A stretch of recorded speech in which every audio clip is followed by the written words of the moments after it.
Or maybe not. It's definitely thinking about it, isn't it? Yeah. It really is. There we go. We're live. It worked. Huzzah. Okay.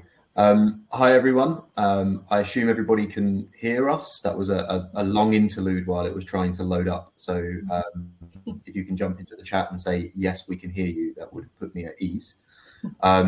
Before I kick off with introductions, I'm just going to wait another 30 seconds in case anyone else joins. We've got some other people that are jumping in. It's always good to see the numbers going up, not down, when they've just when everybody's joined and seen our faces. There we go. Thank you, Kirsty. I was getting really nervous then. Okay, so I think let's just kick off now. We're 2 minutes past, so I'm already looking at the clock, counting down the hour that I need to stick to. So let's start effective communication webinar.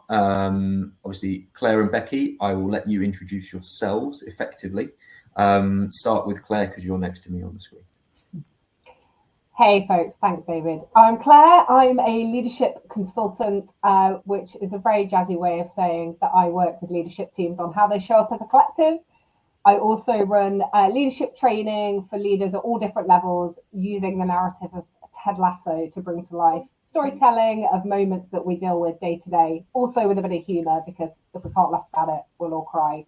And I've got a whole checkered list of different things I've done throughout my career, which I won't bang on about now, but if anyone wants to connect or hear more about the variety of jobs I've decided to do throughout my career, feel free to hit me up. I'm delighted to be here. Thank you, Claire. And Becky? Thank you. So I'm a little weird in many ways, but in my career way that I'm weird, I have quite a unique background. So I worked in reward roles in corporates for about 12 years before having complete career change and retraining as a copywriter. And I've been a copywriter freelance for about 9 years, specialising in HR and tech.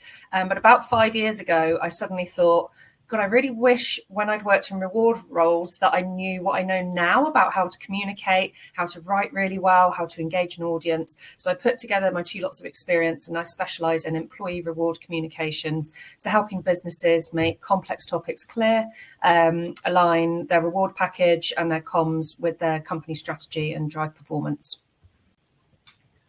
Thank you very much. And by way of a very quick intro, I'm David. I'm from Wotter. My background is very weird and eclectic, but the relevance I have here is in the marketing function. So I do fall under an area of comms. Often we do the really naughty stuff that everyone gets upset with. So also, just before we do kick off, I'm really hoping, Claire, you're going to bring some Roy Kent communication into this because I'm a very effective communicator. You mean swear, a lot of swearing, is that what you mean? Yeah, it's more just the directness of Roy Kent. I find it very, very helpful. But I mean, to be fair, that might be a nice place for us to just kick the conversation off, really.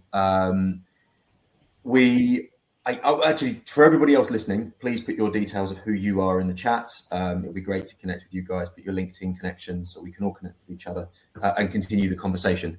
But I guess, yeah, either of you can pick this one up, but I'm going to throw a curveball question, which is not one that we've looked at. I've started already, I know. Rather than looking at where... David, seriously. I can't help myself. It's innate. I guess really what I'm looking for is just a quick explanation of what is effective communication. What is that if we were going to give that a description?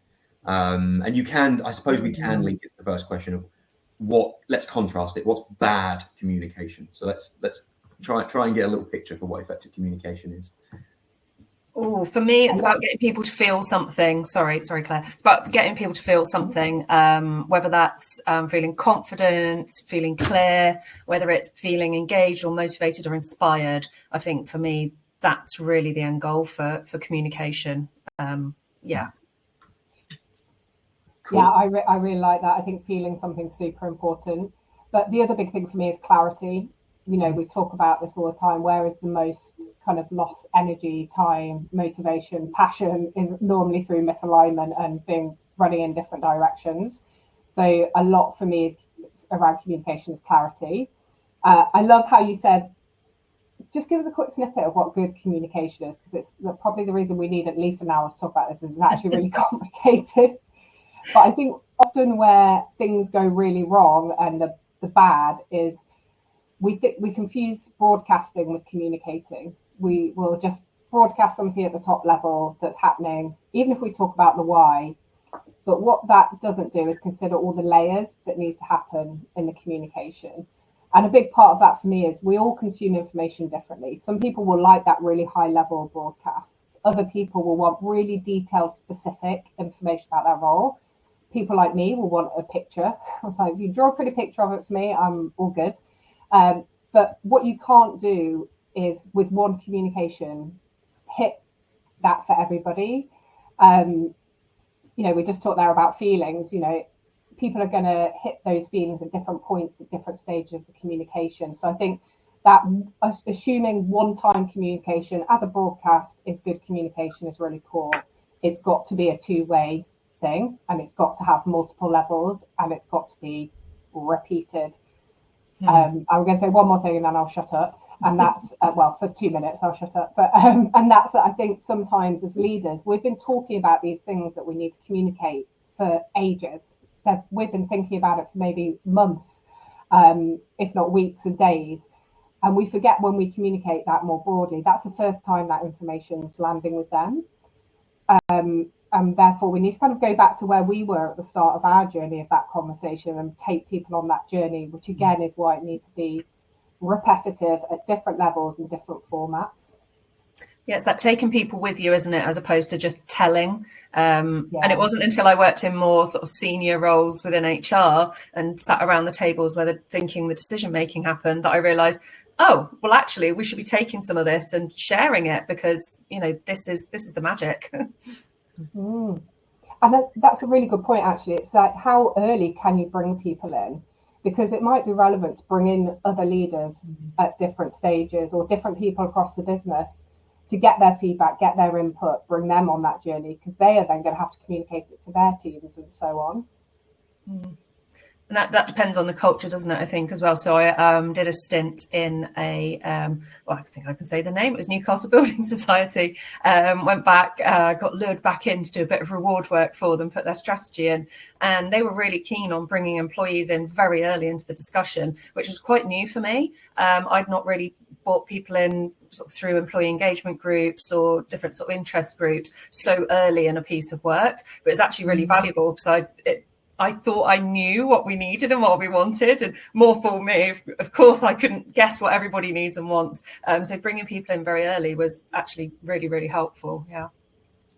I think I'm keen here just to try and ground, if we can, rather than it being like where we're thinking about all these different potentials, to see if we can bring it into a line, because it's such a complex issue. Like what we've just described there is multiple stakeholders, multiple people. There's a feelings element to it, and people will have different feelings. And then there's a repetitive element and saying it potentially in different ways, because it might not land one way, but another way. So that it's obviously we know we're talking about a very, very complex area. If it wasn't, we'd have it solved. And this is an age-old problem for humanity. This isn't a 21st century problem. Communication has always broken down. So I think from what you guys have described, I like your descriptions of what effective communication is. And I think that my brain that likes spreadsheets and likes things very ordered and very organized, I'm not particularly emotive. It's a weakness.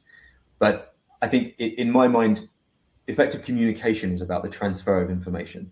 But it's not that cold. It's not just it's about getting information here to here. It's about losing as little of the context and the nuance and stuff that's needed around it in the journey from one to the other. So in my mind, I think I'm contrasting there. What happens with ineffective communication or bad communication is you understand something, you need somebody else to understand it, you tell them the thing, and at the end of it, they don't understand it.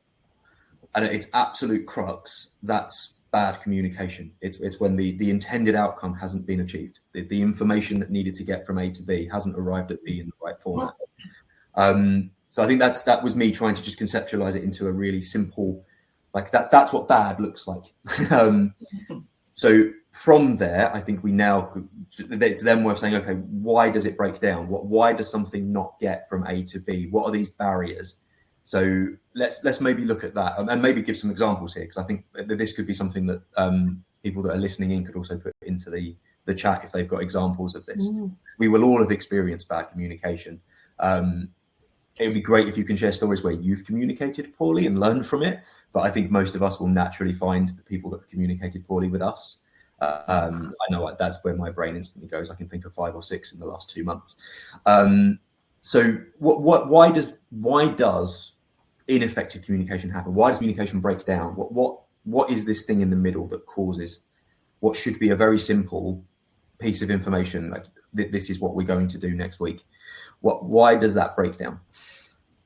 I've got a view on this, and I think it's, again, this is oversimplifying a very complex topic, but I think it's because we communicate from our perspective, not from the receiver's perspective. Yeah, brilliant. I totally agree. We don't pause to think, where are they at? What's their context?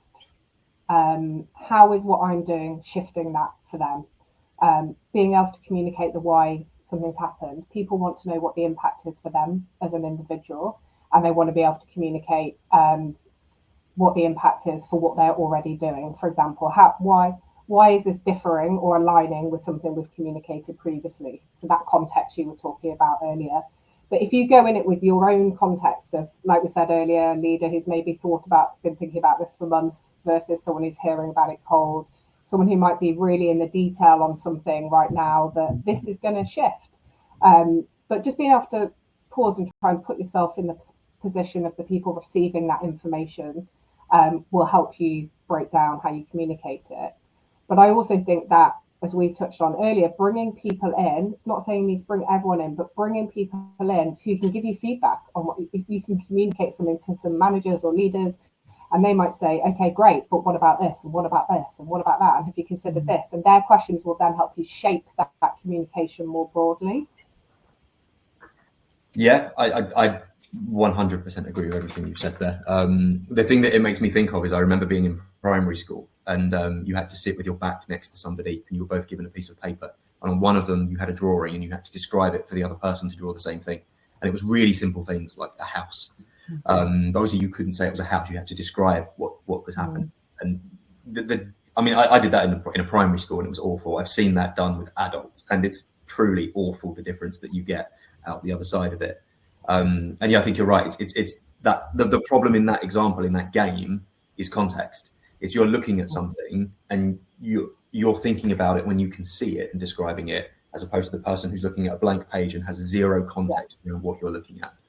I think if there's anything to take away from this entire webinar, at one moment, it's when you're communicating with someone, it's think about their position, think about what they see, what they understand, because I guess that's empathy. I'm not great with emotion, but I guess that's what is this feeling?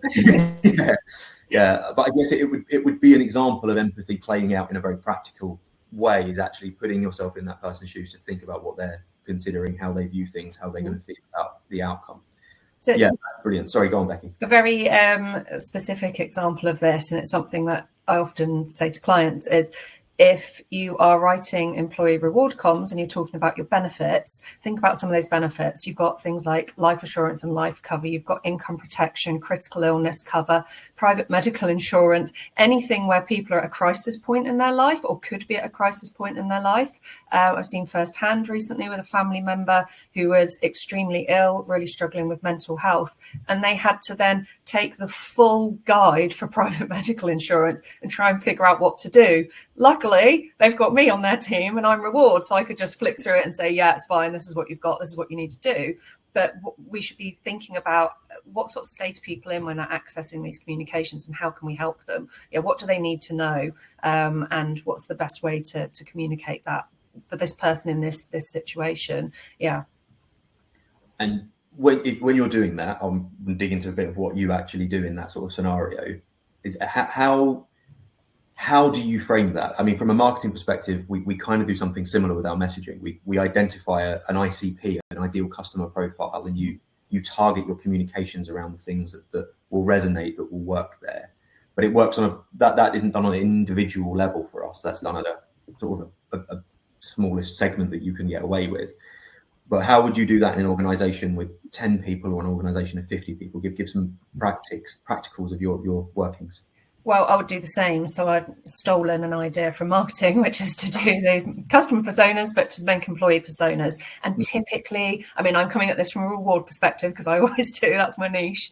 But typically with reward, people are at different life stages. So the employee personas will typically fall into, so somebody new in the organisation, or somebody young, say, perhaps somebody who's thinking of starting a family, maybe with or without caring responsibilities, somebody coming up to retirement. So those are sort of key life stages that they would want to access different information. So understanding that, thinking about the situation they might be in, it's easier for a specific project to do it. But if you're just saying, well, we've got a comms strategy and we want to create personas for an entire comms strategy, it becomes very difficult because you start to ask big questions like, well, are people are they analytical thinkers or more creative thinkers? Are they very emotional or not? And everybody says, well, it varies, you know, not with all organizations, but those are really handy if you're doing a specific project where you can say, here's a way we can think of our people in different groups to help you really dig down into, what do we need to think about when we're writing and communicating? I love the employee personas. I think they're super helpful in lots of different ways for projects. But I think the way that you can kind of leverage that in a more general, it's not same level of detailed personas, but is your layers of whatever layers you have in your hierarchy of, okay, well, exec are going to cover this, and next layer of leadership are going to cover this with their team, and it should be getting more detailed and more specific. And then your people managers should be able to communicate with their individuals. Ideally, they will know their individuals reasonably well, and they will know how they best prefer to receive information. But they also will be able to communicate it about in a much more context-specific way, which is why I think these layers of communication are so important, and bringing in those leaders and managers. I know I'm being super repetitive, but as we said, you have to be repetitive. Bringing in those layers of managers and leaders is so important because, again, it all goes back to alignment. The first thing I always say is if your leadership team are not aligned on the messaging, and this is where I feel for HR, and I've been in this situation myself in people roles where suddenly it's all on your shoulders to make sure the entire company knows exactly what was in your CEO's head 10 minutes ago, but actually that's every leader's responsibility, right? HR should not have to communicate to every other leader's team. You know, they need to be able to cascade that information. So making sure your exec team, first of all, or your senior leadership team are aligned on the messaging, the why, the purpose, the impact, and then that is effectively communicated and cascaded. But I just think the expectation for the people team or HR to be able to communicate on behalf of everybody else is just poor leadership across the organisation. Yeah.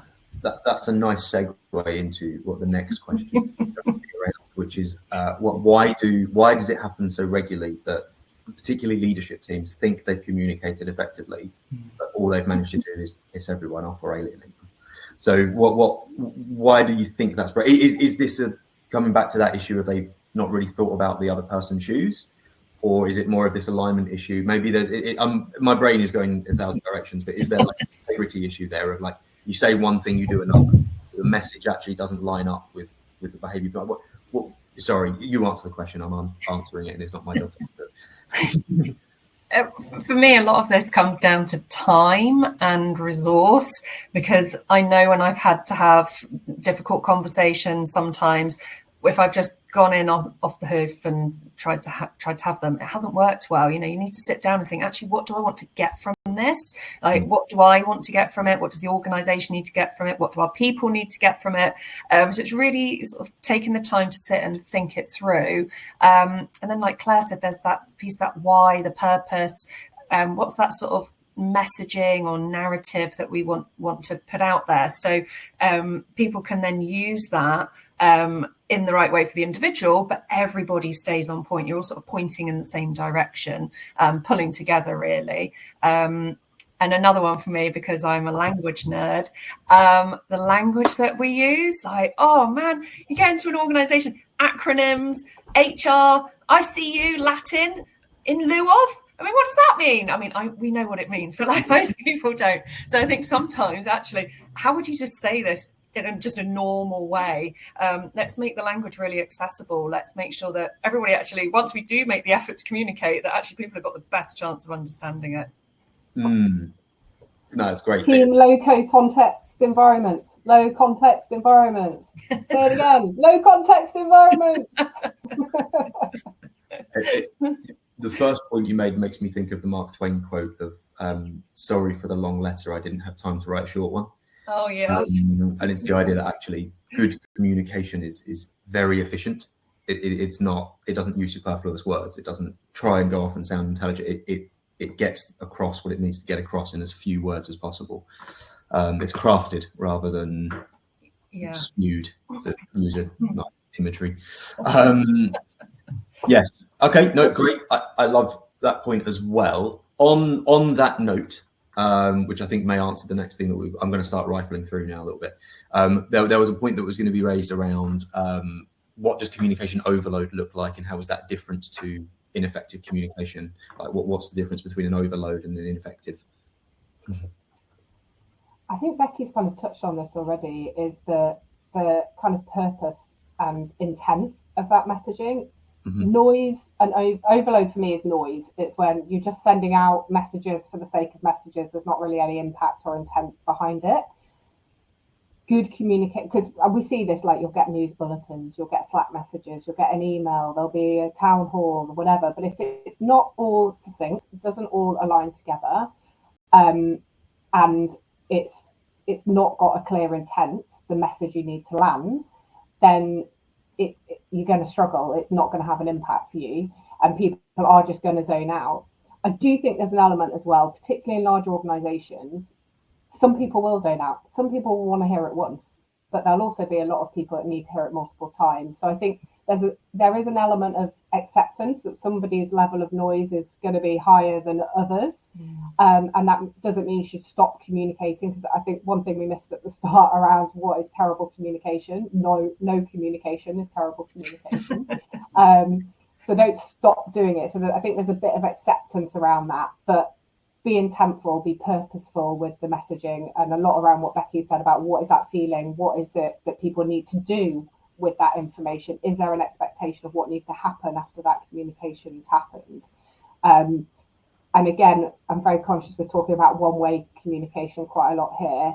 The other thing is, are you creating space for employees to have a voice, ask questions, provide feedback, and having that two-way dialogue as well as just pushing it downwards? Just to touch on what Claire said a minute ago there, about that getting the balance right in terms of too much, not enough. So my sister has had back problems, really serious back problems, lots of pain, had to take quite a lot of time off work with it at one point.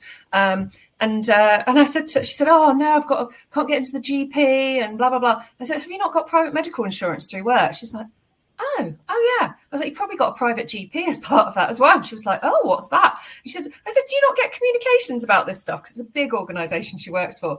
She's like, yeah, they do, but I sort of haven't really paid it any attention. So she's one of those people that needs the regular, and at the risk of annoying a few people because they think it's too much. I would say probably do a little bit more than not enough. Mm-hmm. But that's just a classic example of, she'd had the comms, but actually it still wasn't quite front of mind for her. So she didn't go in and use that benefit.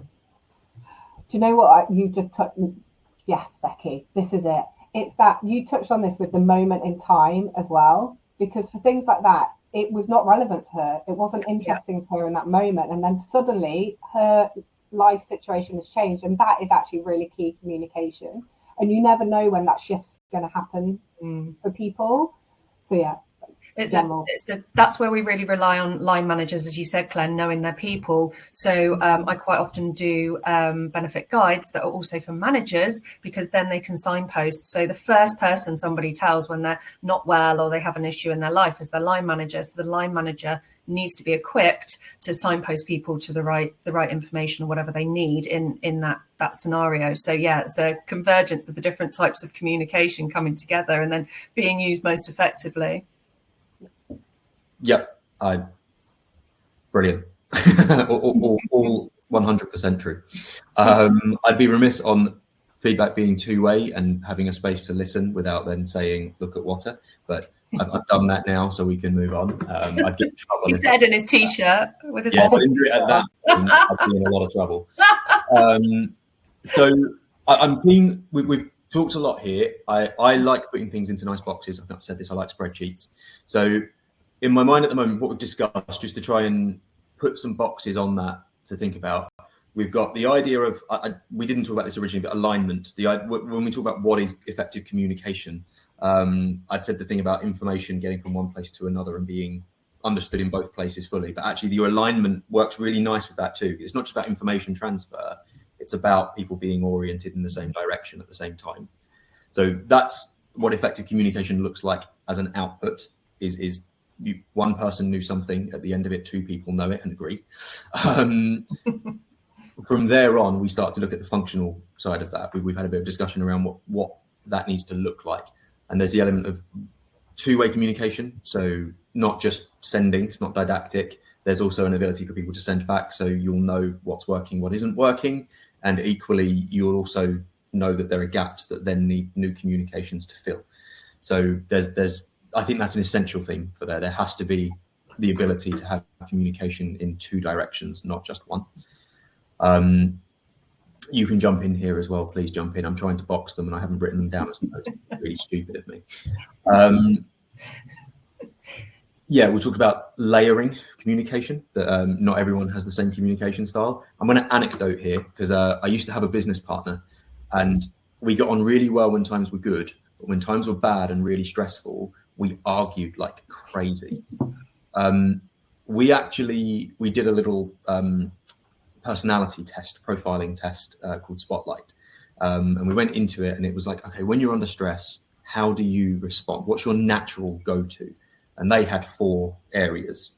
And we both thought that we were very logical people. So when there's a problem, we both behave almost in logic. When we finished the test, what came out is that I was almost 100% logic and he was all about making someone happy. So his outcome, whenever he's under enormous stress, was to make somebody solve the problem for someone else. Whereas mine, I had no interest in that. I just want to solve the problem. I don't care about anything else. I just want to solve it. And it gave us a platform to communicate on each other's level. So when you're in an incredibly stressful environment, and this leads back to your point, Claire, of it's not about you, it's about them, which is the moment we were under enormous stress, he couldn't talk to me about the person who was in pain because that didn't solve the problem. That just told me what the problem was and I already knew that. And I couldn't tell him how to fix the problem because I would be ignoring the person that was in pain. So from our communication perspective, I had to give him the thing he needed to calm his stress response, to then give him the information of how we're going to fix the problem. And likewise, the other way around, he had to fix the problem with me before I could then engage empathetically and say, all right, but what about the person at the other side? So there was a little anecdote of this idea of you got to think about the person on the other side, who they are, how they respond to things, and wrap your message. We're not talking about manipulating people here. It's about communicating in their language.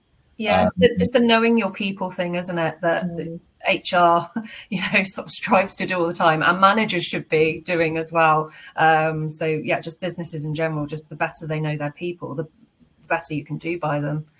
I think the other thing is knowing yourself as well, and that's something I kind of went on a journey with. I'm dyslexic, and I, for quite a long time, felt quite insecure about it in the workplace. Thought people would think I was lazy and rushed and didn't take time over things that no matter how long I stare at, we'll never see the errors in. But I then, once I shared it with people and they were like, okay, cool, how can I best work with you? And then I've worked with CEOs and things when I was in leadership teams who would say to me, how can I best communicate with you? And I'm like, bullet points. if you send me anything more than bullet points, I won't consume it. I won't process it effectively. If it needs to be more than that, call me or send me a voice note or whatever. And I think things like knowing what you need and being able to communicate that to your leaders and managers is just as important as your managers asking that question. And to your point, David, I think when you're leading teams, all the people in that team are going to have different either history, backgrounds, ways of processing information, emotions associated with that, because we all come with our own baggage to all of this stuff, right? Always. So being able to understand what information is going to land effectively for people in different ways, but knowing that about yourself and being able to communicate that to your manager is also really important, because your manager style might be very different to your own, and they're communicating to you in a way that feels right for them. So yeah, it's that. Just for me, this all comes back to trust and relationships, right? You've got to be able to build good relationships, do things with intent and care. And to your point, Becky, right at the start, it's taking time, making the time to actually think about what you're trying to achieve and how you're therefore going to go and achieve it. And that could be in a one-to-one conversation, or it could be company-wide comms, whatever that thing is. Mm-hmm. Yeah, I think you've made a really good point there, because we hadn't mentioned around what does bad communication lead to? What does ineffective communication lead to? And I think that you alluded there, it's the breakdown of trust. If people are communicating poorly with each other, particularly if it is from top down, and that's if it's the other way, bad communication, it's still bad, it still breaks trust, but it's far worse when leadership are communicating poorly downwards. Suddenly you end up with all manner of issues and breakdown. So I guess what one of the questions there, because I don't know what everybody's personal situations are in terms of where they're at work, what challenges are. Please feel free to put questions into the chat. We are reading it. We will pick them up. Getting specific is really helpful. I guess my question at that point is, say we're in a scenario where the trust has been broken, where there has been poor communication. How do you start to rebuild that?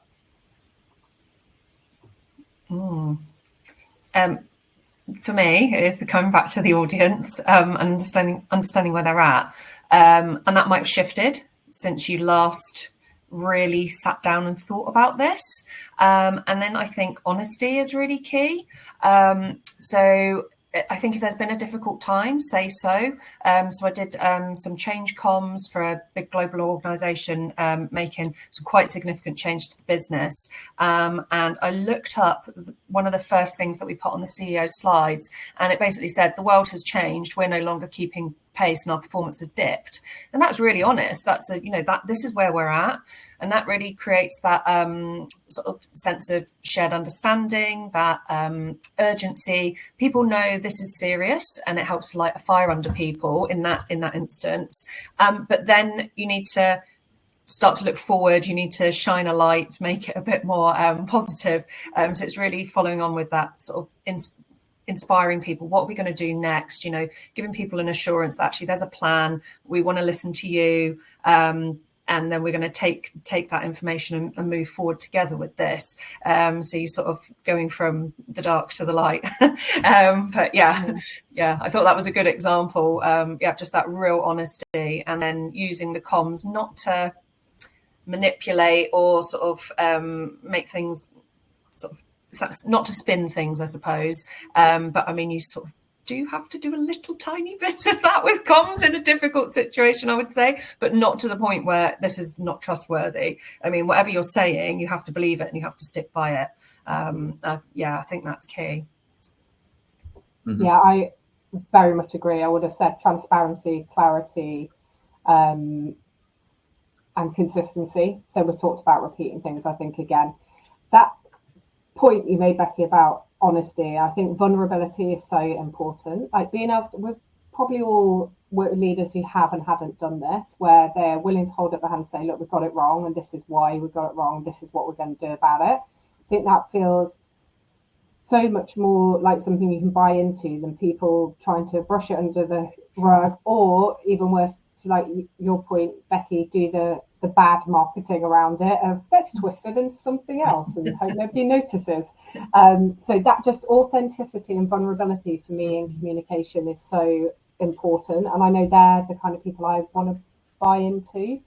And also easier to be consistent in that because it's true. And to your point, Becky, if it's something you believe in and you are brought into, you can be consistent in that messaging. If it's not entirely true, it's like a lie, isn't it? If you tell a lie, it's harder to keep up the lie because at some point you get a crack, you know. So just being true about who you are, being vulnerable with it, not being afraid to even say, do you know what? Sorry, I'm going to go on a little rant here around that. Sometimes communicating something quite often is better than communicating nothing. And that something could be, we don't know right now. This is what we're going to do about it. And I think when you do things like that, people again are like, okay, they're sharing something with me. When that's not there, that's where all this distrust grows. And if you're not providing a narrative will be created somewhere else, or multiple narratives will be created. So you can either try and share that narrative and set the narrative, or you can let your employees create that narrative for you, because we're all human. Our natural instinct is to fill the gaps and to understand. And if someone's not filling that gap for you, you will fill that gap yourself. Yeah, it's reminded me of, I did some ghostwriting for a private equity firm, and I was working with one of the advisors there who was the founder of Reward Gateway. And he was saying that actually, you know, sometimes you get things wrong or you just change your mind. But as a leadership team, you know why you're changing your mind. So you need to just say to people, actually, I know we came out and we said we were going to do this, but actually we're going to change direction. And here's why. And then you bring people on that journey with you. And I just thought, oh, yeah, I don't think I ever really had that when I worked in corporate. And I wish I had. That's like honesty, that integrity. Yeah. It's that alignment thing again, isn't it? It's the comms are there to align people. It's not necessarily to make everyone happy, but it is to help people to get into alignment and know the direction they're going. There's a question from Eric that I want to answer in a second. One of the points you made there, Claire, that I think is really important, but I'm going to make the point in an extreme way. So being honest, having integrity, being vulnerable, these things are all really good unless the leader is an egotistical maniac, at which point you don't want them to be honest and you don't want them to. But I'm using this as an example because there's someone who I happen to know through a person who was very, very successful with a business, and I don't really know how. They then sold the business and they loved football and they became a football manager. But everything they did was about them. So their whole story was about them and being authentic and being vulnerable, including about a coke habit. But actually, all of the communication was about them again. It was all centered to them. And everything was about their journey and that was just as toxic as the opposite of that, of people lying and manipulating and pretending that they're good people. Like in some ways, it's almost worse. I guess it goes back to your original there. You've got to know yourself. And I've got a punchy take on this. I don't think there's anything wrong with that. I am not saying I would, for any money in the world, would want to work at that company, but that is authentic to who he is. And I would much rather somebody be authentic about who they are as a leader than what we see a lot of, where people try and hide that. People go and work for these companies, absolutely detest it, because that is the reality of what you're dealing with day in, day out, right? If that is what the leadership is like. So I'm not sure I would say that it's okay. So I think we've got this, if we view this almost as a spectrum rather than a binary good or bad, you've got the middle ground where you actually have something that is like morally good, in the sense that there's what we would probably consider to be morally good. But then you almost have either side of that, which would be manipulative and aggressive, or like the old typical things you would imagine of a corporate who does not care about people, but want people to think they care. That would be the sort of the really manipulative side. But then you've got the other side where there's such obtuseness, there's such a blindness that the damage you cause to people is still very, very real, but you're being real about it. So do you know what I mean? I don't think it necessarily. Yeah. I don't think it necessarily takes away the damage, and therefore it's still wrong. I would argue it's wrong, but it's not. It's the opposite end of the spectrum to the people who are trying to convince themselves that they're good people and everyone else that they're good people when they know they're not. versus someone who knows they're not a good person and is quite open about not being a good person.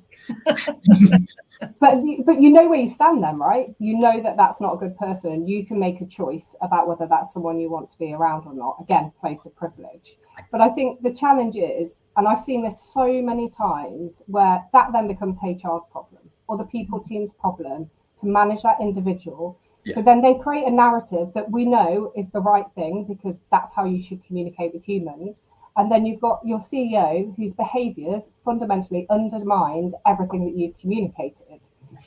So I personally appreciate this is, I'm taking a punchy line on this. I personally think, I'm not saying it's okay in that I think people should communicate that way. And I'm not saying it's okay in that I think people should have to manage those situations.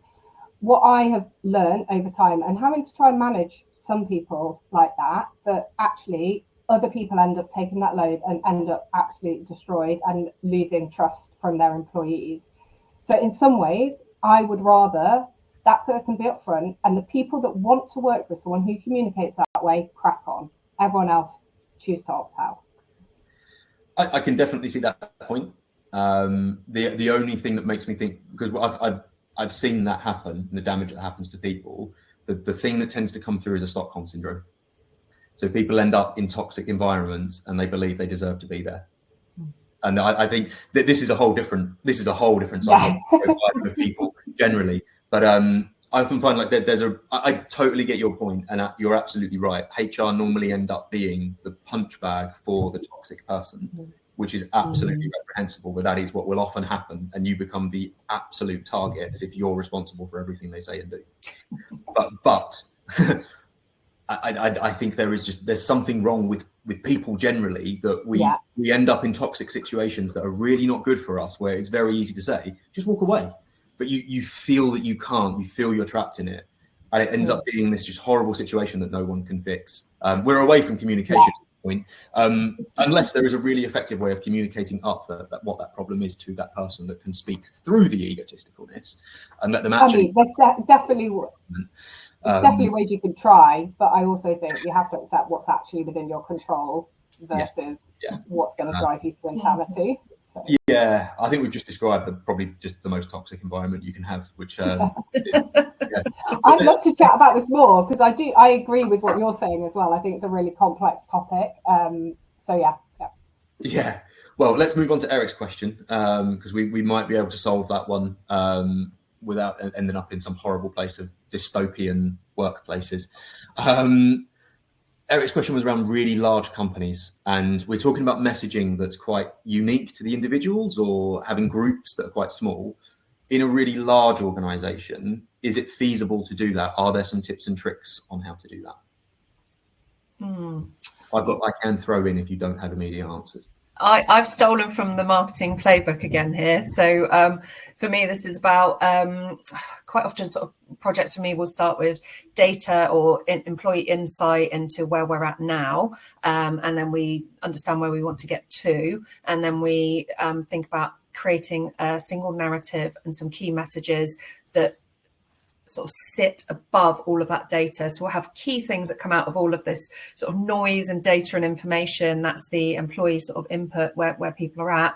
And then we've kind of got these messages that we'll pull out that will speak to the key pain points that are really coming out of there, blended with where the organisation wants to get to. It's actually really difficult to describe how you do this, and I've tried to train somebody on it, and it's really, really difficult. So hopefully this is making sense. So you do have these sort of broad sort of themes of communication, but then in terms of the style that you use, so that will typically align with the tone of voice for the company. So say you have a company, say your Ronseal does exactly what it says on the tin. If your employee communications are super fancy and fluffy and flowery, that's a disconnect. So you need to have a continuation of the voice. You might soften it a little bit. Maybe you dial up the warmth a little bit for your employees, but you need to have a continuation of the way you communicate outside. And if you're like me and you really like a style guide, hopefully somebody's written you a beautiful style guide that tells you things like, we would say it like this and not like this. So you can set some sort of general rules about the way that you communicate, the language you use, and then apply that. So you're kind of getting a blend blend of consistency, but listening to employees and sort of adjusting to their needs. It's a mix. So it's like a toolkit. You've got like this centralized toolkit that can cascade down, but what you're not giving people is the exact sentence that they need to use. Yeah, and then thinking about the specific situation that you're communicating in, the what do we want to say, what do people need to hear, how do we get that across? I guess the thought I have is if you imagine a multinational conglomerate, the very first level is you wouldn't send everyone a message in English. You would have two different versions of that. So that principle at the very, very top level can cascade down to different teams and different departments at different times. It's you've got your you know what the core message is at the top, you know what that needs to be, but as it trickles down, it filters and it changes. As long as it filters down, it doesn't then lose the actual message. This is that issue of alignment where you have Chinese whispers almost as it passes through. So you almost need to make sure that you've got almost a design intent of the message. It's at the end of this message, this is what needs to be communicated. How you communicate that message is up to you within this framework. Yeah, that's a good way of putting it. Yeah. I can do some training on that now. That's really useful. I guess one of the things that tends to happen, it isn't always true, but normally management teams are around about 12. So regardless of the size of an organization, no matter how big it gets or how small it is, normally management is one manager, 12 people. And that's the maximum size it would get to. So if you're thinking of it in terms of how the message cascades, at the bottom rung, there should always be an entire suite of managers for each 12 people. And that's probably the smallest level that you get down to tailor a message. You might end up departmental rather than teams of 12, but that might be a way of viewing it. Maybe an organizational hierarchy is a good way to view this. It starts at one level and it's how does this filter through each stage of the hierarchy? How does it change for each one of them? So that might be a map. Wow, I think it depends on what you're communicating. So if we think about pay is individual, and the same for bonuses. So people need to be able to have this sort of strong, clear message. So for bonus, I mean, basically every single bonus plan that I've ever communicated about is the better our performance, the more money you get. That's it. That's the thing. That's the one thing people have to take away. But you need to then have managers that are trained and given the tools and the resources, potentially guides that help them understand the frameworks and how that applies to this individual in this situation to be able to personalize a conversation. And that's tricky. No, that's very true. Eric's added, he's in healthcare. So actually his example could be like with 30 people and one manager. I'd be keen if we can try and tailor something towards that might be useful for him here, just because he's asked the question and we're in the topic. So I guess what would, I guess with Eric, there's a thing of, is there a particular theme that you want to be talking about communicating, or is this just general comms around that kind of size of unit? And I guess, to you two again, I'll let you fill in the blanks here while he's writing a response. But what do you think in terms of that? How would you, he may be a bit of an outlier. That's all right. We'll still answer your question. You asked it. What would you say? I think this is really difficult, right? It is really hard. And again, there's an element of acceptance that you are probably not going to be able to communicate everything perfectly for everybody. It's just not a reality. So for me, this goes back to trust, psychological safe spaces, where your employees, if they don't feel like they've got the information they need, can come and ask for it and they're able to receive it. Because I think, I guess what I'm going to say, it's all about those layers. And like we've talked about this a lot, about how it's cascaded. That is so important. And Becky, you said about, tooling your managers, making sure they've got the right resources and information to be able to have those conversations, super, super critical. But even then, we know what it's like. Everybody is stretched. Everyone's doing a million things. They might not cover something in the right way. We can create visuals. We can do this. But for me, it's that space where people can step up, feel comfortable asking. They know who to ask. They know who they can go to, whether it's their manager or a specialist on that topic. And they feel they can ask the questions that they need to receive the information back that they need to. Yeah, and I think there are different types of communications that you can put out there. So maybe you have some stuff that sits on your intranet, which is a really clear guide or a video or whatever format it takes that's self-serve. So there are some things people are like, oh, actually, I need a reminder. What's that thing I needed again? Just hop on the intranet, find it, easy peasy, takes the pressure off HR. Other things do need, it's a big change, or it's a particular time of year, it needs a campaign. And then you've got that sort of regular drip feed of communication as well. And plus you've got your managers dealing with those kind of like incoming frontline kind of communication queries. So I think there's like 4 sort of layers of communication there, and they each serve a bit of a different purpose. Yeah, okay. I think this is a tough one to answer. I think, Claire, your opening comment, I think, was really important to communicate with people anyway, that this is really difficult. Just actually, again, as if this people working in nursing, they won't necessarily have had any other corporate environment or any other job in another field, knowing that the normal size of a team is a lot smaller. So they might assume that every team on the planet is normally this size. So actually just that building that trust, building that element to say, look, this is a really difficult team to have this communication with just because of the size of it. So we can't have weekly one-to-ones with everybody because your manager would never be able to do anything. Yeah. Oh, sorry. I was just reading Eric's comment there. He's moving on to learning styles. We're fine. But yeah, I think I'd really liked your particular comment there around the trust element as well. And a team of that size, that's going to be the critical thing to try and maintain and manage. And I think just a vulnerability of, look, I want to hear from you. How can we make this work without it being an hour every single week for every single person? Because that's a 30-hour week just in one-to-ones. Well, I've just seen Eric's comment about learning styles. Well, I mean, that does actually tie in with communication, because if you think about the different channels, the different ways we can communicate, you know, do some people need something a bit more visual? Do some people need to sit down and have a chat face to face about something? So people learn things better through reading.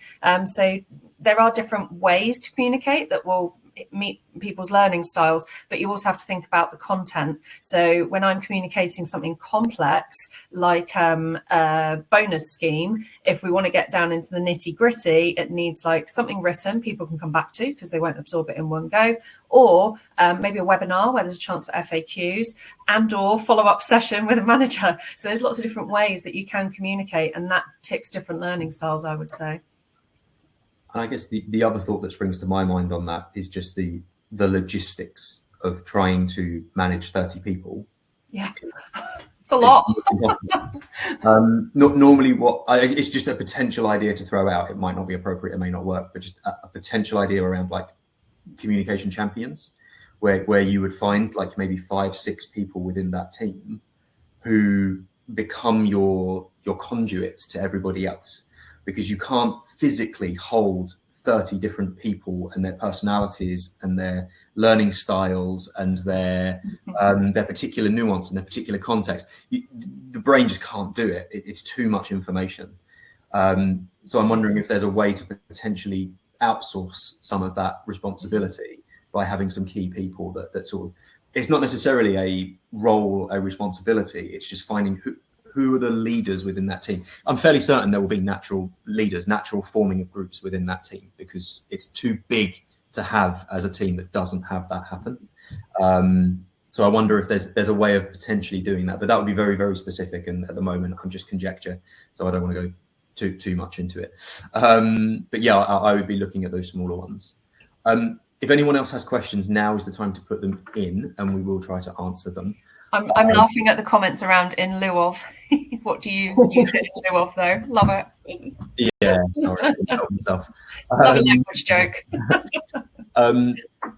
Yeah, I suppose what we haven't really touched on here are different communication styles in terms of how we would communicate with people, how you can communicate in a way that's engaging versus very droll. I think you've touched on this, which is very natural, Becky, because it's your thing, and I think this is a real skill. Is the ability to sort of take a dry communication around something like, oh, this year we have done 2% extra profit, therefore your bonus will be an extra 0.5%. Is how do you start to actually get some creativity into this process? How do you make comms fun, I think is probably the question. Wow, do you know what? So much of this comes back to brand. There are a million tones of voice that I could write in, but 99.9% of the time it's warm professional. Well, we want to sound professional, but warm. Okay, warm professional, yeah. But every now and again comes a strong brand comes along. And I was lucky enough to write for a big games agency that make games. And I said, well, we're doing a benefits guide. To me, it's really obvious that life is the game and the benefits are the things that help you get through the game more effectively. And we got to have so much fun. I can't remember the kinds of things we were saying, but I meant to look some of them up and I forgot. But we were like just having really good fun with the benefits. So it's something like, I think I looked at gaming terminology, got to throw some of that in there because everybody who worked there were keen gamers. So that came back to the brand. And it does depend how brave people are willing to be as well. So I was surprised that the exec signed off on that because I thought maybe they wouldn't, but they did. Yeah. Nice. I am going to want to know what company that was. I am a gamer myself. NDA, can't tell you. I won't ask you when we're off the call. I actually won't ask you. Okay, so we've not had any other questions in there, and we've got 4 minutes left on the clock. So I'm not going to lead into the next bit. I'm going to see if you two have anything pressing that you particularly want to communicate that you think we haven't covered, or is the most important point that needs to get across. Go on, Claire. I've been yakking on. After my rant, I've just been taking some deep breaths, reflecting on my life choices. I think the main thing is transparency and vulnerability, right? We've talked about communication is so simple and so hard to do. It's classic, I think, to be honest, the same for a lot of things that HR have to do and leaders in general have to do. It's really simple when you say it, but the reality of doing it is hard. So I think with all of this stuff, it's about being as honest as you can, as early as you can, being vulnerable enough to say when things haven't gone right, share the why, share your purpose, your meaning, your decisions, as much as you can. There's always going to be some stuff that needs to be confidential, but what you should share, what you can share. And with it all is about being consistent. You just have to keep doing it. Be open to feedback, be open to challenge, make sure it's two-way. Be open to growing every day, because you are never going to get it all right all the time for everybody. And that's just life. Something we've not really touched on, I was doing a course the other week, which was really interesting, and it came up in the course a fair bit, is sort of measuring effectiveness of communications. And somebody on the course was saying, well, it's actually really difficult to do because we don't have the right things in IT, so we can't see, how many people have landed on this, how many have opened this, what time have they spent on the page. And actually the course leader said, well, why don't you do something that is within your control? So if you're the one putting out the communications, why not just keep a list of what you've put out or what's gone out generally? I mean, it's easier said than done, but do a bit of an audit. So here are our goals. This was the things that we wanted to talk about. How much of our communication actually hit that? And how much was actually just about something else that wasn't really aligned with our strategy or our purpose or where we were going? And then you can create the data yourselves. And I just thought, oh, that's such a good thing that you could quite fairly easily do, just to sort of get that feel. Are we actually saying the things that we think we're saying, and are we saying them in the way we would like to say them? I think if you can get a feel for that, then it gives you quite a lot of power, particularly with the exec team, because you can say to them, this is the strategy, this is where we wanted the business to go, this is where we wanted to align our comms and drive towards these things. And actually 50% of the stuff that you've asked us to communicate out this year has nothing to do with that, and some of that might be okay. But you need to know where does okay land in terms of what you're saying, and its alignment with your overall business and goals. I really like that. That's an unbelievably simple, practical thing to do that will give you an oversight that you've probably not had. So it's just a simple question of what do we want to communicate and how do we want to say it? Just two very simple questions. And that you can do that strategically for like, what's the 12-month communication? What do we want to get across this year? but that can also be done reactively. So if something happens, it's that what do we want to say and how do we want to say it? They're the two questions that should trigger all the stuff we've discussed about. That's sort of your trigger point for those sorts of questions of, okay, but what are they going to get to respond from? What are they going to do? What are the layers that you need to bring into this? How does it cascade through? I think that's probably the two really helpful questions for everyone to leave on. I'm bang on 4 o'clock. You're welcome. Can I just ask one thing on that? Is there a bit around what are people hearing? So how this is what we want to say, this is how we want to say it, and then what are people actually hearing when we say it, and that you can reshape. But that gap, isn't it? The gap. I think that's your point, isn't it?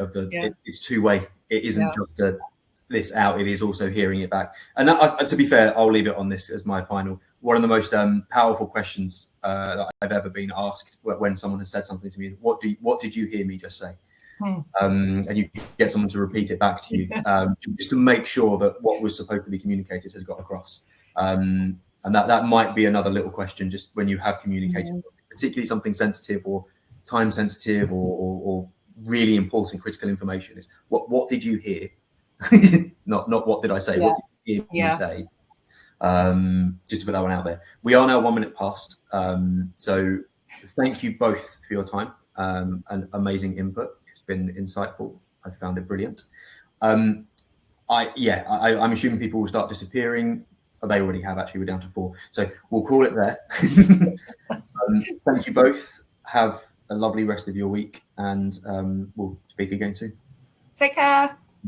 Thanks, David. Bye. Bye.